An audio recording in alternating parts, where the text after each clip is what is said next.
Hello and welcome back to the OPL Week 9 Day number 2. We just saw Order take down the Chiefs Esports Club 2-1 in what was a terrific series.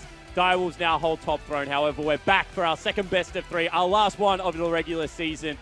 It's going to be Sin Gaming taking on Tectonic. The very last one. It's kind of sad. This is my first end of the regular season. This is your first last end of the season. Yeah, this is the first time. It's gonna be fun. You gonna cry on me? No, Please don't cry. We still got Gauntlet. We still got finals. Yeah, we certainly do. We still have a lot of stuff coming up. However, this game is going to be Tectonic taking on Sin with a 2-0 victory here. Tectonic would remove themselves from last place on the ladder and actually overtake Sin. Sin have a chance with a 2-0 of going above the Bombers. Yeah. So both teams still have seeding. Of course, you don't go into promo relegation this stage, but you do accrue points towards it. So every seed matters. You don't want to be sitting at the bottom of the ladder because you get the most points, and then 4 split 2 for relegations. That's real rough. Also, we saw last game, Chiefs versus Order. They were just playing for pride. There wasn't seeding on the line. Like, even if this gets into a 2-1 situation, like, these teams just want to be picking up the win, especially Tectonic because they haven't had one in so long. Okay, so let's talk about that. Okay. Tectonic is a team, like previously TM, that now has gone an incredibly long time without taking a series victory. In the regular season OPL. Yes, in the regular season OPL. What is the number? It's 20. 20. And if they lose this series versus Sin, they will have lost 21 regular season OPL games in a row. So they have been consistently bottom, is what we're saying. Yeah. At the same time, they have had a fairly consistent lineup. They've had Cyclone as their coach. They've had Shock as their mid laner. They've had Low as their AD carry. They have brought in some rookies around these players. But what is it that this team needs to be looking at doing in this set and then into the off-season? They really need like a confidence set, right? You saw Shock in his 1v1 versus Double Draven versus Chippies. Even in that one, he's memeing like, yeah, haven't tasted victory for a while. So it's really important for the mentality and just moving forwards that they actually have a good performance, and then picking up a win is so important. And specifically, Shock is someone who I feel like they have had consistency, and that's something not a lot of teams have had. Yep. But then I feel like a player like Shock is potentially not buying into it anymore because they've been consistently so weak, I think. And then he's gone from a player that was improving week to week and playing for the team. And I feel like in more recent times has been playing more selflessly, not roaming with the jungler, not playing with Sway. Yeah, and that was a big thing for me was I actually saw Shock in a very uncharacteristic fashion shove out a wave. Swayth went to a Raptor camp or something like that. Instead of hovering him, he recalled. Yep. And when I say stuff like that, it's just like there is serious either miscommunication or just they're not playing for each other. And I think that what I want to see out of Tectonic is in week 4, I think they capped off like a really good game where they unfortunately didn't pick up a victory, but they actually played cohesive League of Legends. And you can beat good teams as a team without, with okay players by playing the 5-man game. And I think that's where Tectonic needs to get back to. And that's what Avant have done their entire career. I feel like they have been a team that hasn't had mega star power, but they've been a cohesive unit. And that week 4 week where you talk about Tectonic, they had that good game. That was the only game they have taken this split, and it was versus AV. So they proved that they can win a game. It's just about taking that to game 2, game 3, things like that, and following through. Okay, we'll see if they can do it today. On the flip side, Sin Gaming, we've talked about it a lot. The only team that's running 2 6-month contracts. They've got Praetor, they've got Kuden, who are on year-long contracts, but, are players that have flitted in and out of the OPL on teams. What do you think, this team obviously built around Juves. What do you think they're aiming for today? I mean, obviously, they went from being legitimately a chance of winning Split 1 last year with that dream run to now being a team that is like a Frankenstein of pieces. Like, they had Ryoma, they had FBI, they had Rogue. This is a team that has such a fall from grace. And that's the thing. They've gone from these gauntlet stars, Juves, time and time again has been able to make that run and things like that. And now potentially if Tectonic get the 2-0 you were talking about, they could honestly finish last place. And that's a scary prospect for Sin. They have 2 players in Bedoink and Dream, they're on 6-month contracts, so this potentially their last game with Sin. Maybe they can show good performances to kind of get back on the roster, or maybe Split 2 we see some rosters shake up. But to get their thoughts onto it, we're going to throw it over to the analyst hangout with Laura and Tegan. Thank you very much, Bryce. Jake is so confused right now, you guys can't see it. But we're on to our second series of the day between Tectonic and Sin. And as Jake and Bryce were just saying, this is Tectonic's last chance to get a win in this split. And I said it last week, I would love for both of these teams to just get on a composition that they're comfortable in and enjoy playing like Vicarious. Let Regicide do at the end of Split 2 last year where we got to see that jungle Rammus come out and they won that game, just for context. But I don't think we will see it because of the predicament Tectonic are in. And as Jake and Bryce were just alluding to before, I think Sin will want to put on a good showing. Sin, Stream and Bedoink are on those 6-month contracts. But Tegan, These teams aren't in the gauntlet. There's really not much left to play for in terms of progressing anywhere in this split. What do you want to see coming out of those teams today?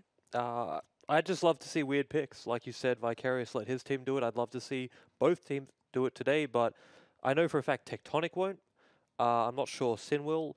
Like was alluded to on the desk, a 2-0 for either team does change standings. 2-0 for Sin puts them above Bombers, and 2-0 for Tectonic would put them above Sin, if I'm not mistaken. So the first game, by all expectations, will be a very serious, very prepared game. If we're going to expect silly things like Lucian top, Yasuo mid, then maybe that'll happen in the second game, and that's what I'm really looking forward to. So, Tegan, you were on Tectonic last year when they were under Tainted Minds. Do you have any insights as to what maybe the team is experiencing behind the scenes, or what you think might need to change for them to be able to pick up a win moving forward? Behind the scenes, I mean, it's simple. Morale's going to be low. It sucks losing this many games. It doesn't matter how positive you are and how much you just try and put it behind you and go to the next game. It sucks. What they need to do is, in my opinion, pick up some sort of star player they can build around.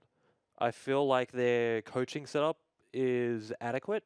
There are some problems there, but I feel like they're trying to pioneer a much more involved and more deliberate coaching staff, having very focused people feeding information to a head coach.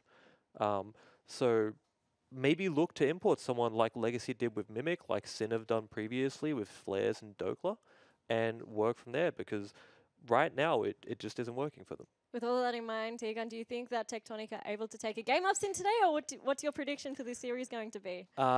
In a complete bout of sentimentality, I'm going to pick Tectonic 2-1, purely because they are my friends, they are my boys. But they're going to be fun games. They're going to be interesting games, and we're going to be in for a treat. I believe we will be in for a treat too. I'm going to go with Fighto for this one and give it Sin 2-1. But if you like Hungry Jacks, make sure you enter our tipping competition over at opltips.com.au, because you can pick up a $25, $50 or $100 Hungry Jacks voucher if you are in the top 150 or 25 people at the end of the split. Tegan, I believe you were saying you're in the top 100. I am. I didn't tip order, so I might not be anymore. But I was. You can also pick up XP boost and RP prizes, and for more information on the competition, make sure you head on over to opltips.com.au. And don't forget, Tegan is answering your questions throughout today. So if you have any Blitzcrank questions, any esports questions, send them over to us on Facebook or Twitter using the hashtag #LikeNoOther, and he will answer them throughout this series. Thank you once again for your thoughts, Tegan. But to get this second series underway, let's hand it back over to Jake and Bryce. Why did it come to my solo? I'm confused. If I don't throw, why do I have to catch it? However, we are about to get into the next game. So let's bring the lineups onto your screen. It's going to be Tectonic. Pat Prize is their top laner. Swade is their rookie jungler. TikTok Shock is on the clock in the mid lane. Low and Tilting are their AD carry and support. And Johnny Cyclone Weatherly is their coach. They're going up against Sin Gaming. Kratos in the top lane. Juves, the 6'4" UCLA roller that outsmarted Levi. Badoink is their jungler. Dream is their AD carry. Kuden, their support. And Vicarious is their coach. Juves is pretty short for someone that's 6'4". He is. He's very short. Just putting it out there. You say it every week. Someone's got to call it out eventually. Yeah, they do. But that's just how people know him, mate. Yeah. If you don't watch the stream, you wouldn't know. But Juves' stream is very entertaining. It sometimes features Dream in it as well. He does, quite often. Dream streams as well, yeah. On the flip side. Oh, yeah, I like it. Sidekicks. Hell yeah. I like it. I back it. We are into Champ Select for the second series of the day. Swain. Yeah, immediately, Ben, off the bat, gone. What I was going to say, I actually really love OPL streamers. So if you're an OPL player, please stream. Even at me. I'll tweet about you. Because I like watching OPL streams. Yeah, you just got so many Twitter followers, man. Just flaunting it. Just Jake Sponte Beery will retweet Says the man with a 1,000-like tweet right now where he runs around on Bard putting wards down like a peanut. Hey, man. They're cool wards. People like those wards. They do. They like those wards too much. It's going to be Swain, Tristana, Galio, Kha'Zix, and Judas got the glasses on today. Yeah. They knew. I've never seen them before. That is definitely not Juice. Ah, okay. He just needs the red nose, you know. Yeah. Needs the bushy eyebrows. Rise picked up as well as a ban by Tectonic. What will be the last one? Interesting to see the Swain, actually. I feel like Praedyth was one of the top laners that has been playing it. Kuden, is that a... What was that? Was that like half a heart? Was it an M? An M for match day? For Hungry Jacks, obviously. It's going to be a hover of Mordekaiser, which saw a lot of play in solo queue over in Korea, and I think saw 2 games last split.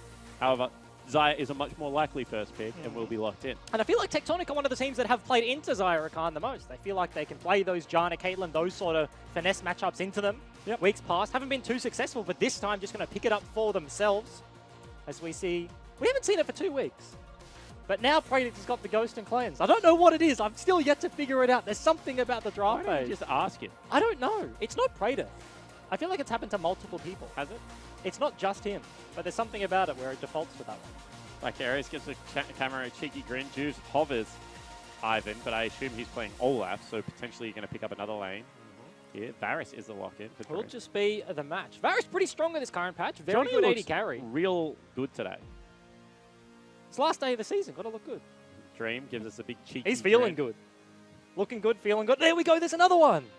It's the Ghost and Cleanse. What is it? It's not even just the top pick on red side anymore. It's Look at him. I need my microphone near my mic when near my Mac. all Yeah, he spiffy, does. mate. That's a nice suit. Yeah.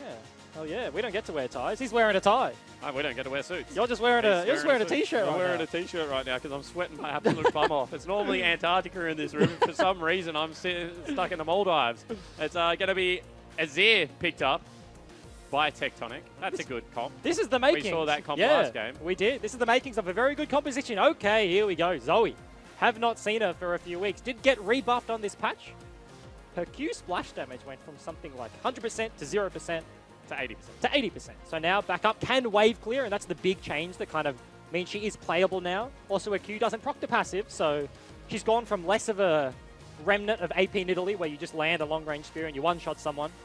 Now she's has that sort of counterplay. But that meme is overused because AP Nidalee didn't used to one-hit people. Well, I mean... AP Nidalee used to 70% health Yes. people before the minion wave was there, and therefore have it on a 3-second cooldown, and therefore you couldn't defend the turret. So But I actually think she is now exactly the way AP Nidalee was. I don't know. I feel like they tried to shift the damage off her Q, right, onto other things, with the passive and the W, stuff like that, because it's just not fun to be whacked by a Paddle Star or an Italy Spear. She still does 60% So do of your health 70% late of game, your though. Yeah, she does. But I feel like she's not so broken that now we're not seeing Zoe in a game of League of Legends and she's just a 10-0 and she one-shots you. Yeah, no, but that's what I'm saying. Zoe was worse than AP Nidalee. She would, if she landed the bubble, she would one-hit you. Yep. Sometimes I saw games where she didn't land the bubble and still one-hit the support. Yep. I feel like she was way worse than AP Nidalee ever was. The real thing about AP Nidalee that sucked was the fact that she used to heal 80 carries Yeah. for 100% of their And also health. give them attack speed at the same time as a little bit of bonus. Of course, as well, on this current patch, they changed the QSS interaction, so you can QSS the sleep. Yep. You can Or know the the drowsy, and and then not it will get get rid slept. of the sleep. Which makes sense. Yeah. Because if you're drowsy, you fall asleep eventually. But if I QSS the drowsy, why do I go from being normal to being asleep? Yeah. Like, have I got Just narcolepsy? at the, like, what is she instilling in these poor champions? Drop of a hat, yeah. Super interesting. It will be the Camille for Praetor in the top side for Sin Gaming. The answer potentially going to be that Cho'Gath hovering right now. Got about 10 seconds for the Tectonic boys. And they really want to avoid the nudie run. We saw Direwolves do the 10-0. You don't want to be doing the 0-10, especially 2 splits in a row. Certainly not. So they've got a very try-hard composition, Jake Spontabier. Yeah, that's what we expected. They but have a great comp. They I do. actually think the Cho'Gath matches up well into top lane carries, just because of that kill threat that he retains throughout all stages of the game, sets up ganks very well, yada, yada, yada. Also can block Zoe Qs. Yep. You need that big beefy tank to be able to I mean, block the technically, damage when they Tilted get slept. can block the Q as well. He just might die. Yeah, he might take a bit of damage for that one. Sejuani That's gonna be Ronan. locked in. I'm calling it. Sin, Kappa, Ronan, the Barbarian. How did you know? The man himself. Because I've seen it before. He bought that when he was in Korea. When he was 17 years old, he trotted off over there to stay with actually an LCK team. Yeah, Ever 8. Ever 8 winners. And then came back, joined his first OPL team in Sin Gaming, had a decent split so far. And before any of that, he was hanging out with Bryce Paul and was crafted into the OPL gun that you have seen today by the one and only. You know why I had to call out the keyboard? Why? Because when Tim was casting, there was the flashy one, the rainbow one of Tally, and he was like, oh, it's Tally. So, you know, I just got to match it. Okay. I got to be able to do it too, otherwise, you know, then he's got the one up. Makes perfectly sense in a way that makes no sense. However, Tarek rounds out the comp, and we've got very similar compositions to last game, to be honest. Obviously, swapping out a Rise for a Zoe, but carry top laner. Triple threat comp with Tarek versus the duo threat and big beefy front line of Tectonic. And I like Tectonic's comp. This is a throw an ultimate, fish just for a front to someone, back. blow them up, and then go to Baron. You know the kind of comp. easiest compositions in League of Legends where you pick a little bit of damage and you pick some CC. Yep. Damage and CC is exactly what they've got right now. Whereas Sin Gaming's kind of a bit harder to play around. You have the poke, you have the skirmish potential of the Zoe, you got Olaf as well.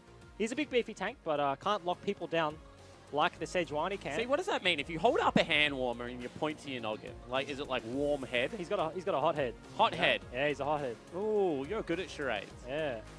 I mean, like he didn't mean that. What did he actually mean? I don't have know. no idea. Yeah.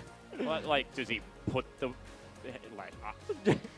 I don't know. Like, because I'm still sitting there thinking, like, what the heck did Rogue mean last game? When he Yeah. was like pointing at him, like thinking, and then shrugging, and I was like, what?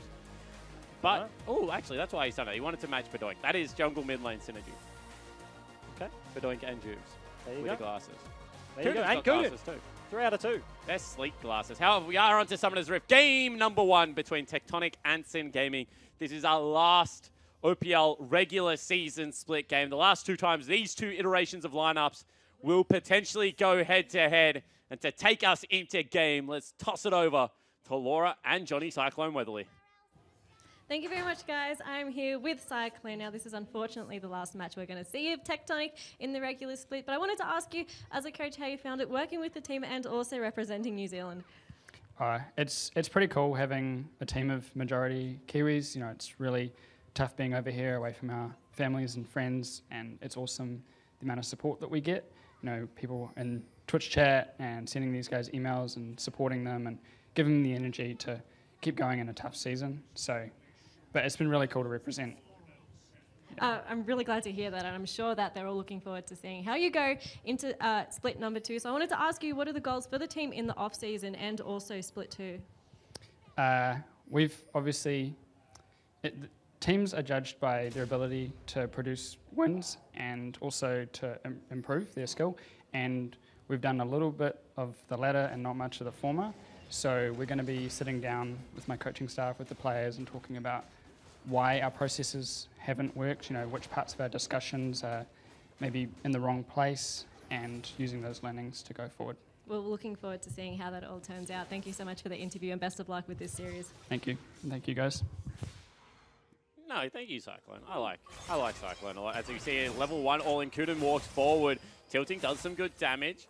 However, nothing really doing there. We saw top lane, little bit of cheese happening from Praedyth as he chunked out Paprise a little bit.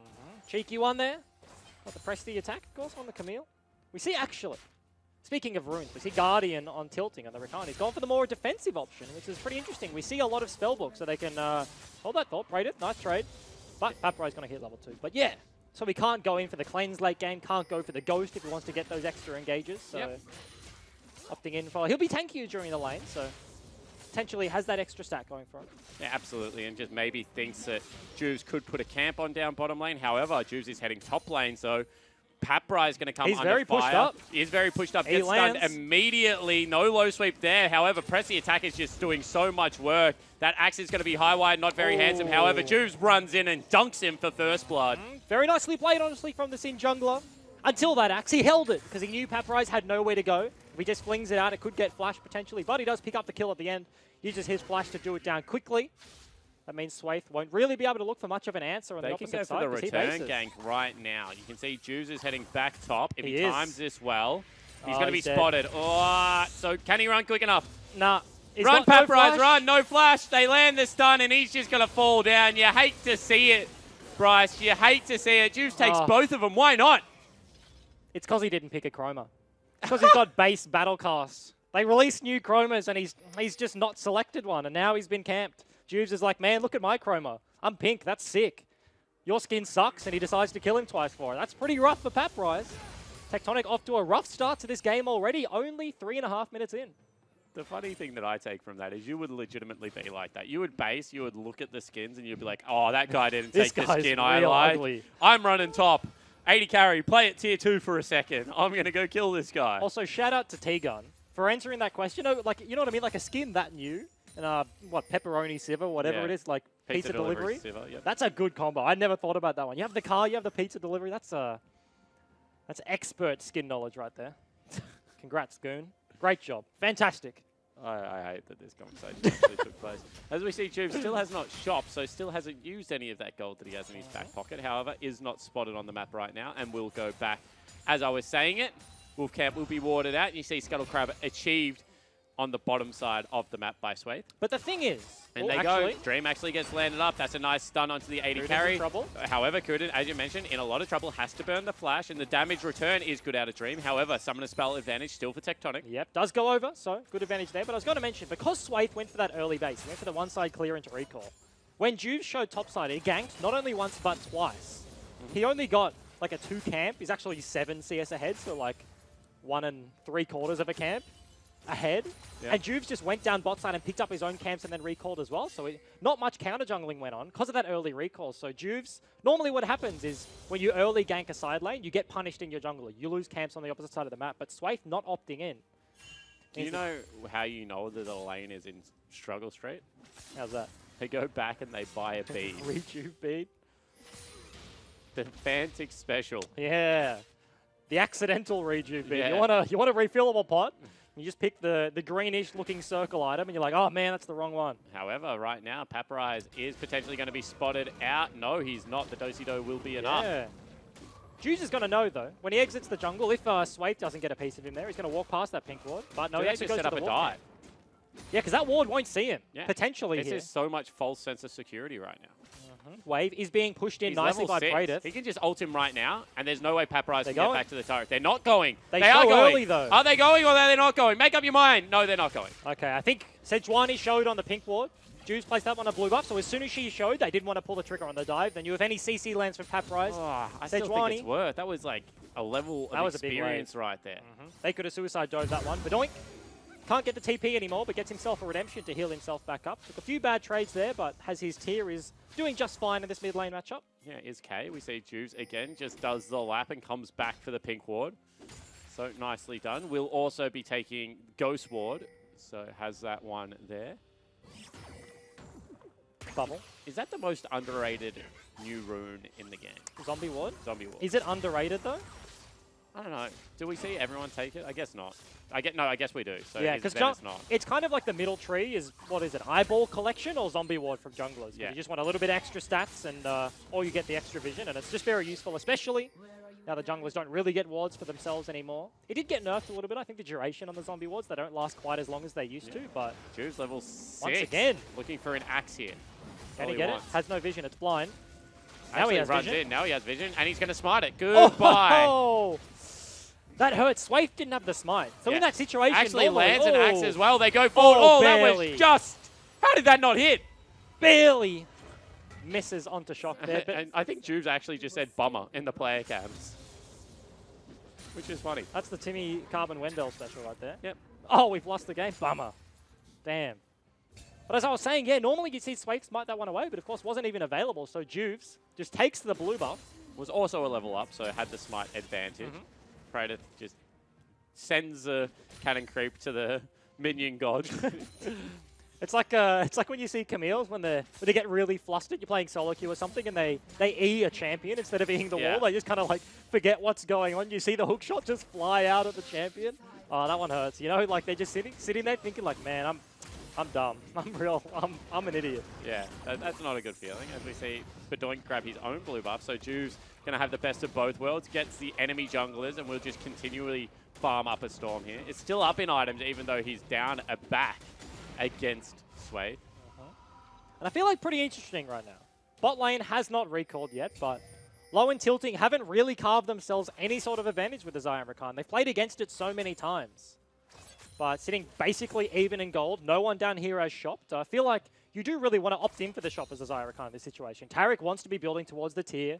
Varus will build towards his Ginsus probably, but you want to have the damage to be able to pull the trigger And on they a player. go, they get it, but that's the ultimate immediately out of Kuden, and Dream going to just walk this one out. Kuden, however, doesn't have a flash, and will they use the ultimate in response? No. That's just enough. So 2 summoner spells burnt, 2 summoner spells burnt on the side of Tectonic, and Dream and Kuden will live. But that does spell good things for the Tectonic bottom lane. Next recall, next round of the ulti. When the quickness is up for Tilting, there will be no summoners on Dream. A mobile 80 carry. No dash on the Varus. Potentially Swathe might just be looking around for a dive, but no, it looks like he's just going on the Scuttle Crab. He's walking in, though. Yeah, it could potentially be a dive here. Nice Root root, lands, nice that's a chunk. lot of damage, and that could be the sign because you can see Juve's top side of the map. Absolutely nowhere to be seen. They know he's not bottom side. Shock is floating as well. Dream still has ulti, however, and they think that's enough of a threat that they will be deterred. They don't want to commit to the play there. Shock floated down for a little bit, but as soon as they call them away from the play, he just goes back mid. Has forced Bedoink out. He's going to use the spell book to TP back to lane, get through that one just fine. Juve still with a little bit of an advantage in the jungle, but the two early kills. He's sitting on a Cinder Hulk over. He's a tanky boy. They're actually staying. They don't have the ulti on the Rakan, so Kuden, if he face checks. Does he fall down? They can just use a Featherstorm out of low, and they do not. Low's got Featherstorm still. I feel like this should have been a kill. I feel like he's holding it for the Varus ulti. Actually, now they're going to camp Paprise again top lane. They can use the ultimate to drop aggro. They do. Juice picks up turret aggro and says, dude, why did you even ulti? Now I'm just going to go low. Actually, it was a mind game. Now he has more attack speed to hit the turret. Genius. Next level plays out of Juice. See, I was talking smack about 6'4", but he does still have 600 IQ. That was the play right there. They're going to take this one down. Paprise teleport back? Maybe. Juves is leaving. He's going to give solo turret gold over to Praetor. Swaith is also topside, so they will pull the trigger on the TP. Will he land? Juves is coming back. He does land. So they land, and all of a sudden they can start up this fight again. No ultimates available this time. However, Juves wants it. No, he doesn't. Sedge has ulti. Does just go came back up. in. Swaith has ulti, as you mentioned, and he will flash forward looking for the stun. Wanted to be able to double proc, but Juves will still fall down. Baited to death by his top laner. They do get the return kill onto the 2-0-0. That was very narrowly missing. Bubble almost lands under Shock, but they lose first brick over to Sin, so the gold lead extending in their favor at about 3,000 right now, but they do trade the kill back. Paprise gets something on the board. He's had a pretty rough game so far. That's that was an a ignite. W ignite. Yep. Got a little freebie. You see, Shock very smartly held on to his potion. Until after it was gone. Yeah, because obviously Ignite applies grievous wounds, get half healing there, so waits for that one to time out, then pops the health pot. It's always a cool champion, by the way. I like Zoe. It's fun. I played her once in support, and I never played her again because I suck. Really? Yep. How did that go? I'm injured. I fed. I had just a real roughie, you know. What's going on there? That's a Guardian. That's the Guardian. But yeah, it was pretty rough. I had a bad game, you know, and I just never picked her again. Naturally. Right. That's a Yo special. When you think something's going to be good, you pick it once, it doesn't work the first time, so it must suck, and you never go near it. Wukong. Pantheon. Yeah. Sin 2. Rise. Have we seen any this season? Rise? Yeah, Rise was played top lane by Pabu. Oh, yeah, okay. Lucian. No, actually, Lucian had a couple of games. What's been this split? Rise top lane was this split Wukong. Okay. All right. You don't seem to believe it. No, I thought like I thought you were talking about last split. Okay. We're into 2018. He played Rise into top lane 9 against the Chiefs. He said it won. It didn't. That's why we destroyed him. I don't know what you want me to say. Speaking of destroying top lane right now, double CS just about for Praetor. 100 to just over 50 here. Has such a big lead. Did that bubble hit? No, it didn't. Barely misses. Shock, of course, still has the cleanse. So can get out of one bubble if he means to. But Oink also has the cleanse now. Picks that one up for free. But this is a Boots 2 Olaf with Predator as well as a completed Cinderhold versus not completed Cinderhold, not completed Boots 2. That is such a large discrepancy. Is now Low going to get stunned up? Is the ultimate going to follow? Yes, it is. So even if he ults, it's in place. Isn't able to flash. Now burns the heal. Will flash away as well. They peg an ultimate at Dream's general vicinity, but that doesn't register. And a very disjointed 2v2 coming out of Tectonic. The quickness for tilting is still available. They could have counter-engaged that one, but no, they just burned the Featherstorm, double summoners. So they choose to burn the flash over the Rakan ulti to get himself to safety there. So there's Rakan still 2 CS up. And as soon as Juve sees Swaith on one side of the map, he runs to the other side of the map and just does something. Saw him bottom lane, killed top lane. Saw him bottom lane, ran from bottom lane, and now he's doing Rift Herald. However, the problem is he took so long that Swaith actually is on his way. However, with the top lane in the position it is, and with the Drowsy landing, does he flash? Oh. If he flashed, he kills him. Yeah. And Shock knew it, so he burnt the cleanse at the last second, burnt it super late, waited for Bedoink to commit. Yep. As we talked about, Praetor just has so much priority. Topside right now going to walk over to the Rift Herald. They're going to take that one down pretty early into the game. That Sleepy Trouble Bubble lands, and they he's use the gonna redemption at the same redemption. time. Oh, that's big damage. Flash channeled there by Praetor as well. Buffers that. Now Paparize gets slowed. Oh, We'll that get bubble Sleepy lands. Trouble bubbled as well. Big damage going to register on the back end of this queue. No, it's not. I think ulti was just barely No, off he cooldown. hit the Gromp. Ah. He hit the Gromp. That's like So when you throw it backwards, if you it hits the something, Gromp, then yeah. it obviously it just fizzles.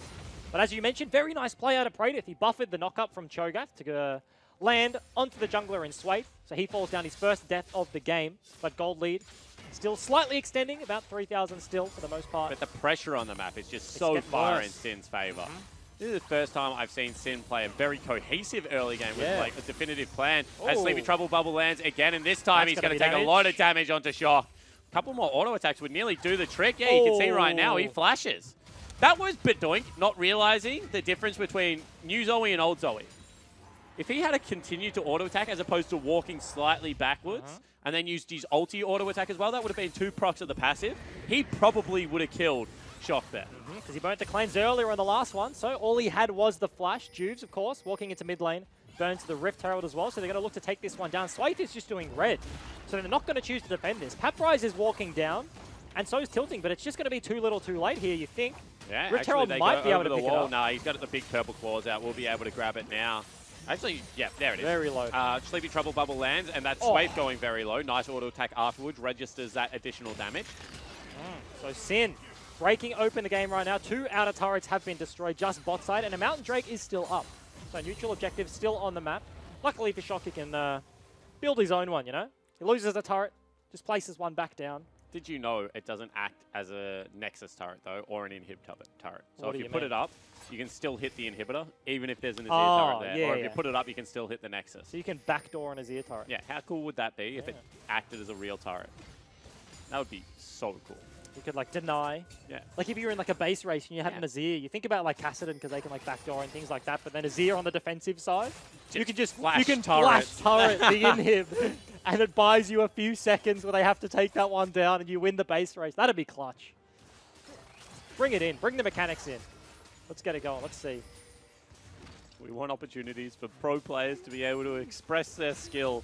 As we see actually just a farm lane down bottom. Zyra Khan a couple of times today has actually devolved into this, I will say. Yeah. Which is definitely not what the Zyra and the Rakan want. They still scale okay, but I feel like getting rid of the movement speed build out of Rakan actually made him scale significantly worse. As now we actually have a channeled ultimate. This was pre-planned. They go in for it. That just nice. hits his bum, and all of a sudden Low is trying to run away from an angry Olaf. But Paparize is on the back end, will get trapped up. Tilting now will fall down. Very nice flashes means that Praedyth will not be able to register a stun. Juke still wants it. Shock, In though. goes Shock, however, Oh. not able to grab any form of damage, and that's just a 1-for-1 trade. Yeah, very nicely predicted by Sin there. Kuden face checking the bush, but already preemptively cast the Cosmic Radiance. Will just be a 1-for-1 in the end, and Paparize, he tipped it into the back and got instantly blown up, but he was the reason Bedoink went down. Nice buffer on the knock-up. It's so easy on a Zoe. With the portal jump, the ulti, she goes forward, and you know exactly where she's going to land on the return. So, Tectonic, it's good to be trading at this stage of the game. Sin have the lead, and they want to be exploiting that one. And instead of pulling the trigger on an objective like the Dragon or something like that, they go for the contest down bot. Absolutely. You can see right now Praedyth continuing the counter jungling that's been put on Shock. He is up in CS, even though he's had a fairly good camp put on him from Juves in the last couple of minutes. And they will just continue to deny. Down here in the bottom Sleepy lane. misses. Yep, Is that ward in the bush? it must be. I feel like it might not be, honestly. But maybe it is actually, because Sin just walk away. They know. They know they're setting up a trap, so they walk up the river. They're going over to the Earth Dragon. They'll take that one down. Approaching 20 minutes as well, so that's going to mean a lot in terms of Baron damage. They have a decent Baron comp. They don't really have much of a tank, because Olaf, he's actually not going for the Righteous Glory build. So we all be tankier, but he's going Magic Resist first. Yep. That sucks against Baron. I feel like that's a good choice, however, against an Azir Sejuani Cho'Gath It is. combination. So, thumbs up to Juves. Thumbs down to Baron. Because he's going to kill him real If quick. they all commit on Baron, the Baron dies. They've does. got themselves a Trinity Force already. Ginsu's Rage Blade is the best Baron damage in the game, especially if you go for something like... Is it over something like Borg? Yeah, I would say it actually is, because Okay. it double hits, and then because of Dream's passive, that's doing way more percentage health damage. He's just going to continually be proccing that, as that just fizzled. Yep. Otherwise, Shock would be in Unfortunately- a lot more danger than what he was. Mistimed that one from Bedoink, so the Paddle Star does not travel with the ulti there. That's pretty interesting with the Ginsu. The percentage damage on the Baron of the Bork. I thought maybe Yeah, potentially Bork is better. I would have to actually do the math on it, but I reckon with... It's just because of Varus's passive. It's so damn strong. You're just a play-by-play caster. You don't have to do the math, Matt. Freak always does the math. He's a play-by-play He's a caster. stats guy. He's like a mega stats guy. He's actually a understand the way a game works kind of guy. That's why he does the patch rundown. Yeah, he used to do it with everything. Like, used to do it with Warcraft 3 and things like that as well in the past. Oh, yeah, he was like an ex-Warcraft 3 pro. Yeah, he was actually the original Warcraft 3 commentator. Like, him and Monty used to both cast Warcraft 3. Okay. Extra Time used to do a little bit of it as well, funnily enough. That's where everyone started. Warcraft was actually just a great game. However, this isn't Warcraft, this is League of Legends. Also a good game, and bottom lane turret is under siege right now by Sin Gaming, looking to knock down the last remaining outer. Tectonic sort of sacking their turret with a tempo play. They know they can't match these lanes anymore, potentially, so they flip up the top side. What was your first lane? Oh, actually, no, let's not talk about that. Swaith goes in, is a level down. However, tempo advantage off the back end of that swap means that they will get access to this top lane turret. I'm going to answer your question before you've said it. Yep. It's not an esport, but Banjo-Kazooie. Oh, that really? was a great game. Banjo-Kazooie. Yes, he does. That is that's the biggest throwback. And they actually continue to push bottom lane turret. They've got Kuden over here. He can layer the actually just ults himself, and that might not be good enough because Paprise is a very tanky guy right now. May actually be able to get enough damage down, however, gets stunned again, and Kuden just takes turret aggro for so long with that ultimate. A very weird die coming out of Civ. You don't see the Turret Camille duo come in to fruition too often, but works for them. They take down Paprise, 5th death of the game. Having an absolute struggler here for Tectonic. To be fair, this hasn't been like a one-on-one. This has been a one-on-2 or 3. Yep, multiple times. Time and time again. He has not died with just him and Praetus on the screen. Someone else has always been there. As we see Swaith going forward, looking to get that out of Juice. However, now we'll get very drowsy, fall asleep. We'll take an axe, so no damage going to follow up. Righteous Glory was used by Benoit. Picked that one up from his passive Spell Thief again. Not his passive, his W passive. Yep. But across the board, mid lane, fairly even, if not in favor of Shock right now. There's a little bit of a CS lead, and that's basically the only region where Tectonic are ahead for the most part. Juice has that 20 CS lead. Top lane is a absolute landslide in favor of Sin. Praetor 4 kills as well, working on his second item, and Paprise has only just completed his first. Gets a smite there for Bedoink. And actually it's going to be a Wit's End second item here for Dream, so the cheap build coming out. What is your favorite Varus build at the moment? Is it the Winsu's? Wit's End and Gwinsu? Is it Yinsu's into Bork? I don't have a favorite. It all just depends on the composition, right? Because of the AP damage from Cho'Gath, from Sejuani and Azir, that's why he goes Wit's End in this situation. The only real threat for him is the Azir, because he's a pretty short range AD carry. And especially when you get into a team fight, you don't want to be sitting back and queuing. You're just going to be spamming the auto attacks. So he gets tankier with the Wit's End. Yep. And then has the magic resist to withstand a few more auto attacks from Shock. See, I think the Shred is just so good. Because he does so much magic damage. He is about 30-70, as opposed to someone like Cogmore that is just outright 50-50. But yeah, I love Wit's End as an item. It's just so cost efficient if you're able to utilize the multiple components of it, which no one but Kayle and Varus really does do. Oh, Cogmore as well. Very obvious one that I've just missed. Sin, potentially looking for a play on the top side right now. Juice wants it, but Benoit just goes back towards the mid lane. Tilting will face check. No, he doesn't. He actually turns around. Knows something is up. Yeah, Swaith on the other end. Looks like he got ulted by Dream, but flashed away from the stun. Yeah, Kuden had to flash away from that one. So they get themselves out of that situation. Blue buff going to be handed over to Tectonic. Going to give that one to the Azir and Shock. Sin. And in they go. Jubes is looking for it. Uses that ultimate stun straight away onto low. He's going to burn to the Ignite. And Jubes right now is unkillable, unstoppable, and a very scary Viking. Meanwhile, Swaith is about to get collapsed on, gets Sleepy Trouble bubbled, gets Paddle Starred, and will fall down. Whilst they are cute ability names, they still do a heck of damage. And over the wall they go. That's very nicely done. Shock cannot get away. Knock-up is huge, but tilting on the back end of the fight will also fall. Paprise eats someone, but over the wall goes Praetor, and that should be Baron. They lose the jungler, so they have no smite. Kuden probably on the Taric right now. He didn't go for the tier build. He's going straight for the Zeeks, you have to think, but we'll be able to tank this one up for his team along with Praetor. They're going to ever so slowly, and without a secure, take down this Baron, but a very nice team fight out of Sin. I never noticed. Taric Olaf's a real cool combo. Because Juve's got into the backline and he was real low, and then the invulnerability comes through and he gets the extra attack speed and can still stand there whacking away on the carries of Tectonic. Yeah, absolutely. Let's take another look at that, because this was without the ultimate from Dream, but they still just looked for the team fight. They face checking the Baron. You know Sin are setting up for this one, and the Featherstorm comes through slightly late for low. The heal buys him a little bit of time, but he dies to Juves in the back end, and that's what we see. This choke point, pretty good for Tectonic, and they kind of turn it around, but as soon as Praedyth gets into the fight, he is just so incredibly big. He flanks behind.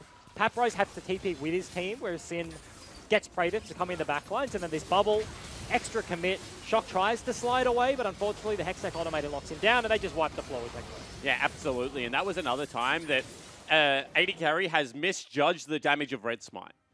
Because Low thought he was out. He thought he was going to be able to continue hitting once the Azir wall came up. He flashed as well. But Red Smite killed him in his ultimate because you are untargetable, not invulnerable. So Sin, once again, they have the pink wards around the Baron set up. The gold lead still heavily in their favor. About 7,000 to 8,000 there, but they have the control around Baron. But aren't going to clear out a pink ward for Tectonic as well, so they just want to set up around this big purple worm. They have the mountain as well. Ocean Drake did spawn, but they got the Baron. They don't care. Oh, yeah. It's all right. There we go. Fancy that. That was whoops.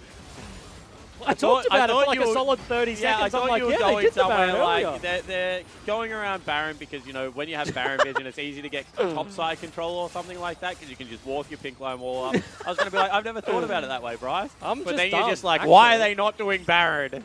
I'm just dumb. That's the reason there. Azir turret does go down. Not to any members, it just self-destructed. So when Kaboom, Sin sieging with the Baron, fancy that, onto the base of Tectonic. Attempted to hold right now, but you see bot lane, Praedyth is slowly chunking away that turret. They're trying to match their waves as well. That's why they didn't immediately kill the waves. Now Praedyth will be on the turret. They must know that something is up. Otherwise, why the heck is Paprize holding it off the turret? Yep, now they were just going to try and execute this one. At the same time, that's going to be heal used. It was just a W heal, however. Just the free one from Badoink, but that's a big bunch of damage. Tilting, walking over to his mid laner, wanted to give him a heal. Praedyth, meanwhile, is going to look for the 1v1 kill, gets it with the execute. Now he's going to have to run away. They actually burn a teleport to try and save him. I don't think that's a good idea. Shut down is there for Tilting, but potentially Sin will be able to break the base in a second location. So this is a 1-for-1 though. Praedyth is the strongest member of Sin Gaming, has 6 kills. Can Tectonic potentially win a fight here? I feel like Sleepy Trouble Bubble lands. Can they go now? Tilting goes in. Huge ultimate, however, that is matched by Kuden. And now no one can die, and Dream is just frontlining on this Varus. Badoink goes in, looks for a kill, not able to pick it up, and you can see they will continue to just look to push into the base. They take the inhibitor, and they will get back safely. And once again, the Cosmic Radiance from Kuden keeps his carries alive. They're actually flashing forward aggressively with the invulnerability, so they break 2 portions of the base. Bot side, Praedyth dies before he can get the in-hit, but you have to think Sin. Gonna set up down there again. And there we go. They're looking pretty happy. Badoink's having a bit of a chuckle in the player cams right now. Feeling pretty good about this one. Coming in, we have to remember there are actually standing implications here. If they get the 2-0, then they can go above the Bombers. And see what happened in this fight one more time. Big damage onto Dream, but this damage from Zoe just turns it. And that's the thing. Badoink chucks the Q. Yeah. R forward, hits Shock in the face. He goes, he does the AP in Italy. That was about 70%. Puts him pretty damn low. Of course, they then kind of commit to the bot side. Praedyth will go down. TP gets channeled out, but he just cancels that one and walks away. Yeah, that was a strange TP. It honestly. You're not going to save him in a 2v4.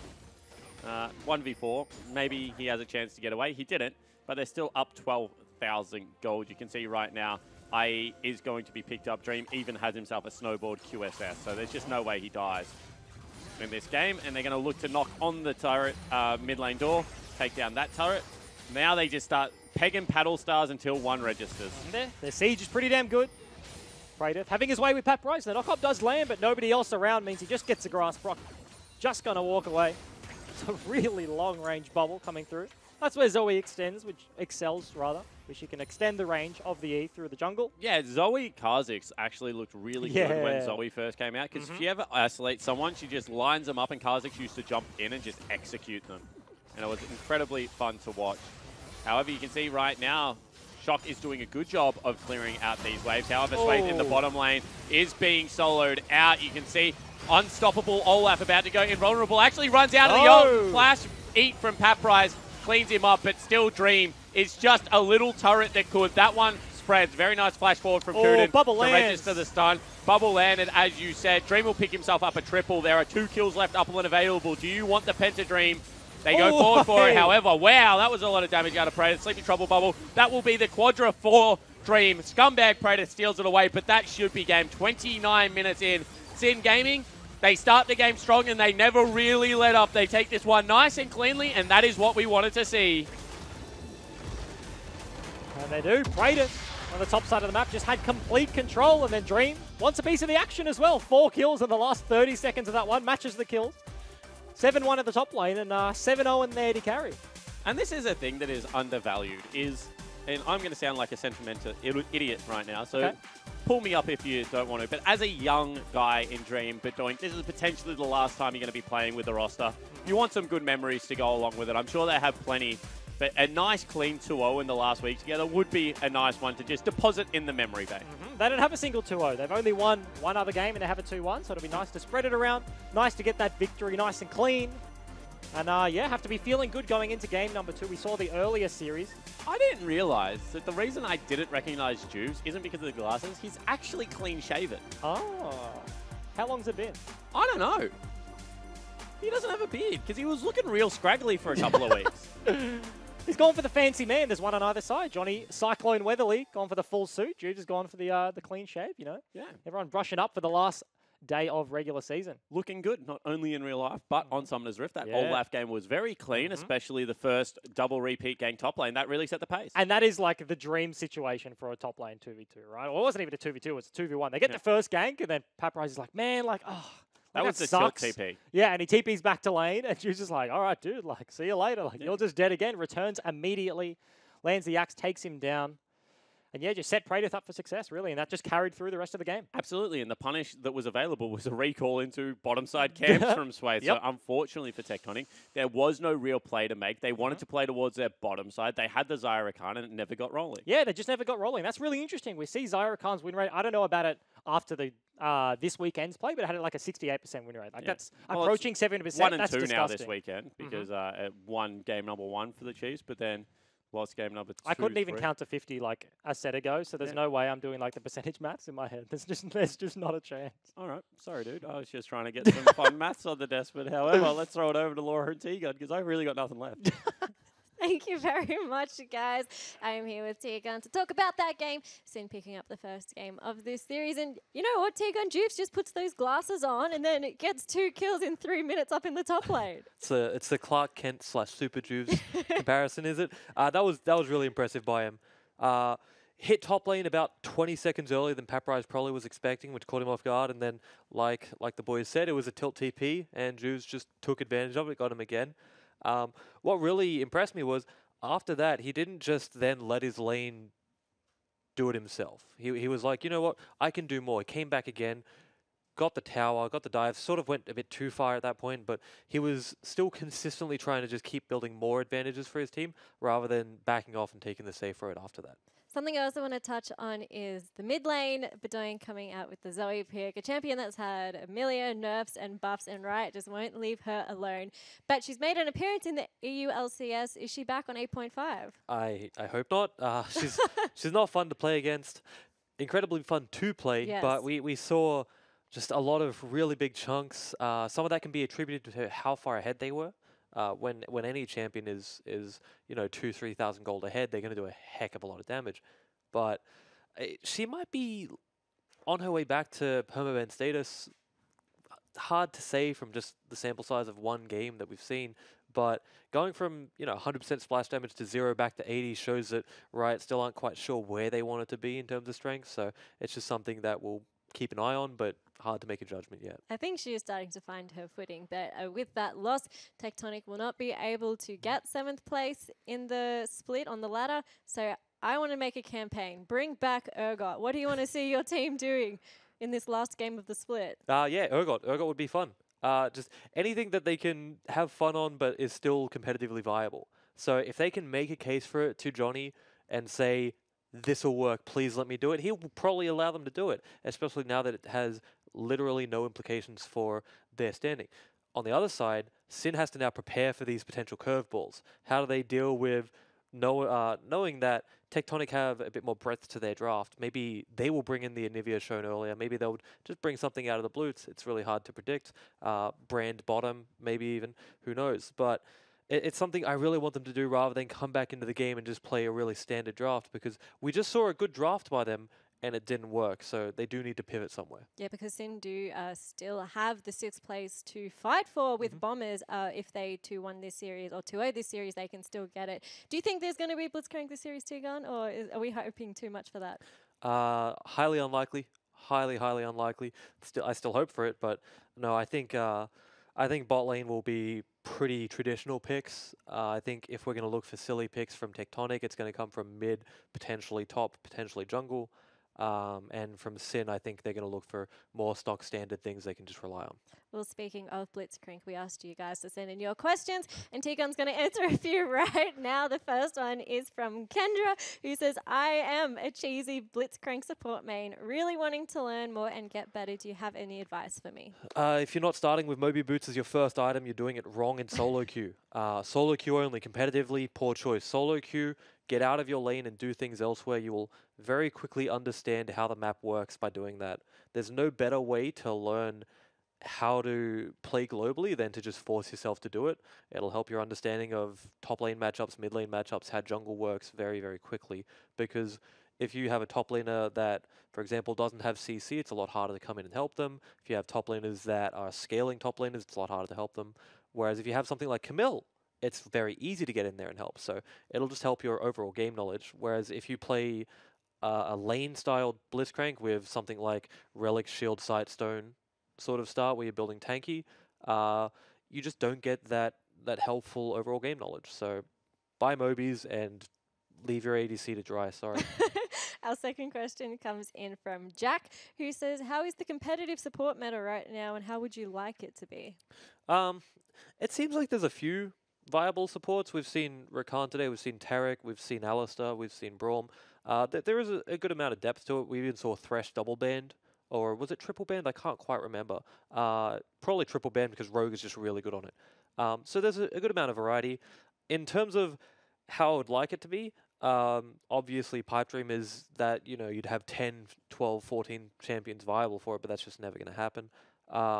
I do like it when you have playmaking supports as the most viable ones. So any meta where Alistar, Rakan, Thresh are viable is a good one, which is what we have right now. So but if it stays like this, I'm a happy man.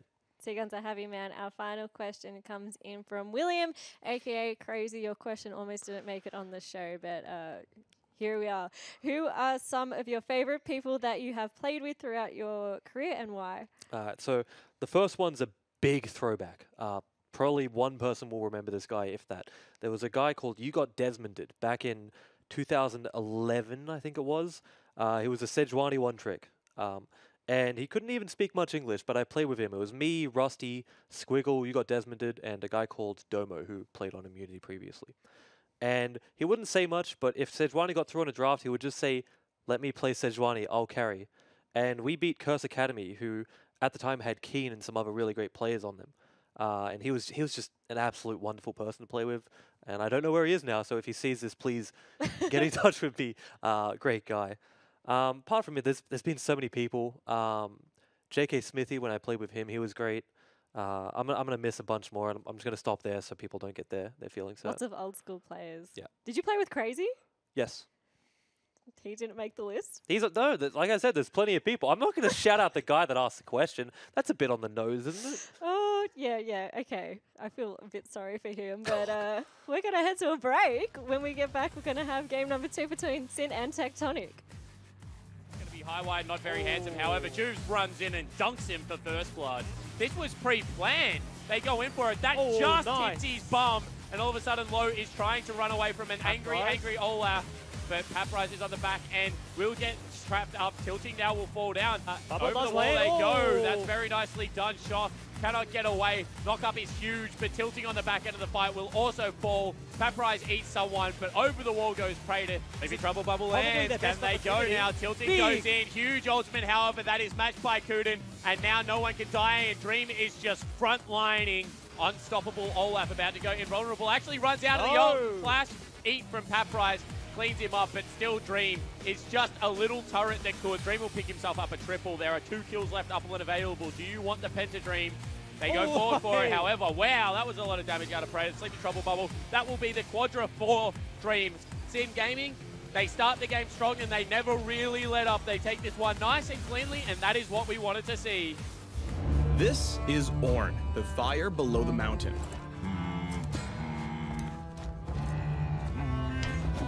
Ornn likes to do things himself, like building items. Instead of bothering with shopkeepers, he builds his own. And when the Ram God decides it's time for a team fight, he moves mountains to start one. Welcome to the Ornn Champion Spotlight. No further pleasantries needed.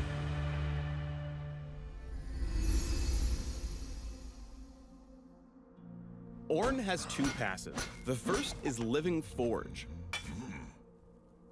It lets Ornn spend gold to build non-consumable items for himself anytime he's out of combat. Build items by opening the shop anywhere on the map and spending gold like normal. Just for convenience, you can also build things by clicking items shown in this menu. That's a weapon, you know, for fighting. Ornn's second passive is Master Craftsman. It gives Ornn and his teammates access to special upgrades for a few items in the shop. Each champion on Ornn's team is limited to just 1 special item. Ornn's Q is Volcanic Rupture. Ornn slams the ground, dealing damage and slowing enemies in a line.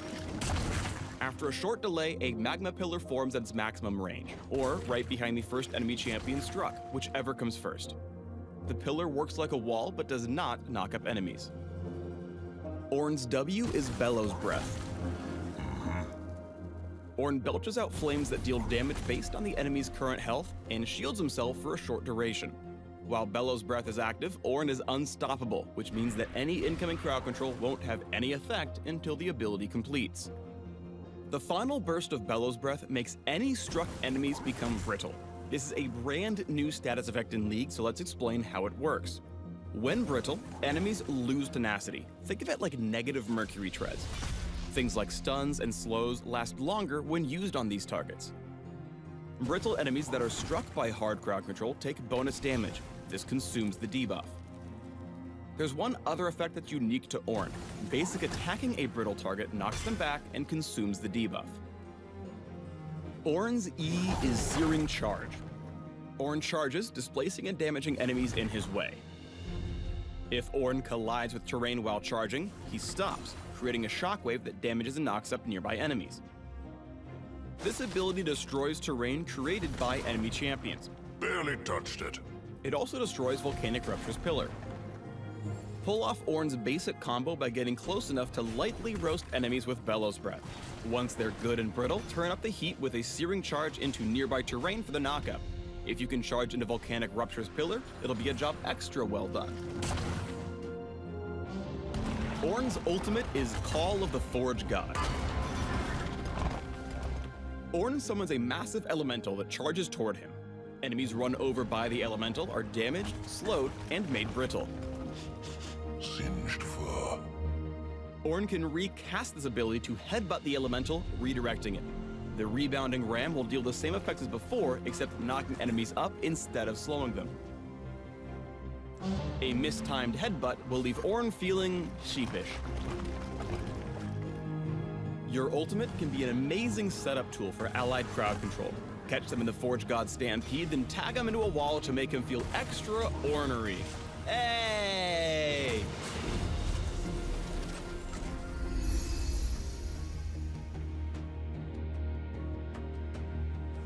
You may want to max W first for the wave clear.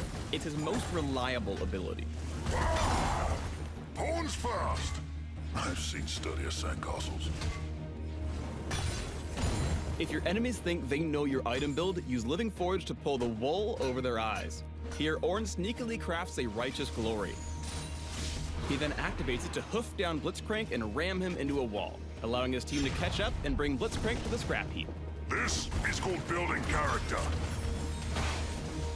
Use your passive to forge items in lane that give an immediate advantage against your opponent. For example, forge an early Spectre's Cowl into heavy magic damage. To to hammer it home, think about forging a Warmogs when you're low on health to stay on the map. Good job, everyone. As Ornn, it's your job to bring the team fight. Call of the Forge God has a fixed distance, so try to place it in a spot that cuts off your opponent's path. Then stay away from enemy crowd control so you can stick the redirect. Let's put it all together for a team fight. You want to start out the fight with both passes of Call of the Forge God. When the baddies are knocked up, drop your Q pillar and get ready to follow up with a Searing Charge. And now for the finishing touches. Stay in the fight with Bellows Breath and trigger the Brittle debuff as often as you can to take down enemies of all shapes and sizes. Even my beard is angry. Thanks for tuning in to the Ornn Champion Spotlight. Aren't you glad there weren't more puns? Stop it. I know, they were really corny. Smash the hot links below to learn more about the fire below the mountain.